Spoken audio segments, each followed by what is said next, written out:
Dr. Kalam was not only a visionary leader but also a dedicated teacher and mentor.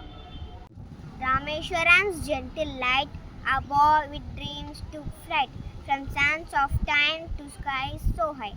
Abdul Kalam reached for the sky. சூரியன் தொடர்ந்து எரிந்து கொண்டே இருப்பதால் அது வெளிச்சத்தையும் வெப்பத்தையும் வெளியிட்டுக் கொண்டே இருக்கும். அதனால் இன்றைய சூழலில் அதற்கு ஏற்ப கவசங்கள் எதுவும் கண்டுபிடிக்கவில்லை. இனிவரும் காலங்களில் அதிகபட்ச வெப்பநிலையை தாங்கும் அளவிற்கு கவசங்கள் கண்டறியப்படலாம். அப்பொழுது மனிதரால் சூரியனுக்கும் கூட சென்று வர முடியும். பாரத தாயின் தவ புதல்வர், ஏழையாய் பிறந்தவர், களத்தில் சிறந்தவர், விண்கலத்தின் நாயகர், இந்தியாவின் தலை சிறந்த விஞ்ஞானி, குடியரசுத் தலைவர், ஏவகண நாயகன். Dream, dream, dream. Dream transform into thoughts, thoughts result in action.